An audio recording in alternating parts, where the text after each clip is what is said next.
Hello viewers, आज हम बात करेंगे स्ट्रेस के बारे में। व्यूवर्स, किसी भी तरह के खौफनाक और परेशान कुन हालात की सूरत में स्ट्रेस फील करना एक कुदरती अमल है जो कि हमारे फ़ायदे के लिए। अगर ऐसा ना हो तो हमारा जिस्म एमरजेंसी हालात में फौरी रद्द-ए-अमल यानी रैपिड रिस्पॉन्स दिखाने से कासिर रहेगा और हम सूरत हाल पर अपना कंट्रोल खो देंगे।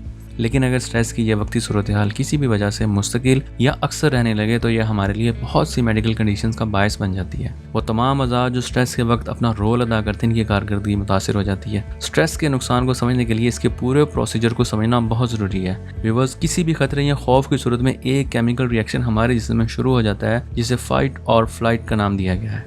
स्ट्रेस रिस्पॉन्स के इस अमल के दौरान हार्ट बीट और ब्लड प्रेशर बढ़ जाता है, सांस तेज़ हो जाता है, पसीना ज़्यादा आता है, हाजमा स्लो हो जाता है और हमारा जिगर ज़्यादा से ज़्यादा एनर्जी स्टोर करने के लिए ग्लूकोज बनाना ज़्यादा कर देता है। एमरजेंसी जैसी इस सूरत हाल में पूरा जिस्म मुकाबला करने और मुमकिन नुकसान से बचने के लिए हर तरह से तैयार रहता है। स्ट्रेस रिस्पॉन्स के दौरान हमारे एड्रीनल ग्लैंड जो कि किडनी के ऊपर होते हैं स्ट्रेस हार्मोन्स रिलीज़ करते हैं जिनमें कॉर्टिसोल और एड्रेनलिन वगैरह शामिल हैं। ये हार्मोन हमारे खून में शामिल होकर हमारे हार्ट तक पहुंच जाते हैं। इसकी वजह से दिल की धड़कन बढ़ जाती है जिसके साथ ही आपका ब्लड प्रेशर भी हाई हो जाता है। कॉर्टिसोल की वजह से खून की नालियों में खून की रवानी भी मुतासर होती है। ये अमल अगर मुस्तकिल रहने लगे तो ब्लड वेसल्स में कोलेस्ट्रॉल्स के जम जाने की भी वजह बन सकता है जिसकी वजह से आगे जाकर हार्ट अटैक या स्ट्रोक का खर्चा भी बढ़ जाता है। स्ट्रेस रेस्पॉन्स के दौरान आपका दिमाग आपके असाब को मुतहर्रिक करता है जिसका असर न सिर्फ आपके एड्रीनल ग्लैंड्स पर होता है बल्कि इससे जिगर, गुर्दे, दिल, दौरान खून यहाँ तक कि खुराक की नाली में सफ़र करते हुए आपकी खुराक का आंतों तक पहुँचना, ये अमल भी शदीद मुतासर होता है। और इस तरह डाइजेस्टिव सिस्टम का मुतासर होना आपको मोटापा, मिदे के दूसरे अमराज में मुब्तला कर सकता है। स्ट्रेस हार्मोन्स का रिलीज होना, दूसरे केमिकल जिनमें सल्फर, साइटोकिन्स वगैरह शामिल हैं, इनकी वजह से आपको मुस्तकबिल में दिल की बीमारियां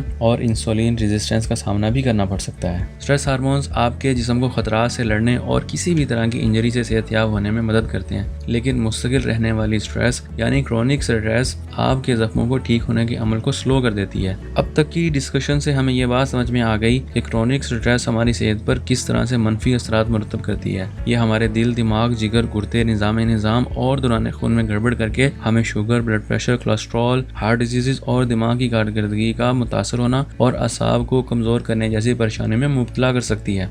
लेकिन व्यूवर्स, कुछ चीज़ें ऐसी भी हैं जिनको आजमा कर हम स्ट्रेस के असरात से मुस्तकिल तौर पर बच सकते हैं, जैसे एक्सरसाइज करना, सोशल एक्टिविटीज़ यानी अपनी फैमिली, बच्चे और अपने दोस्तों के साथ वक्त गुजारना, इबादत करना और चैरिटी जैसे कामों में बढ़ चढ़ कर हिस्सा लेना। शुक्रिया।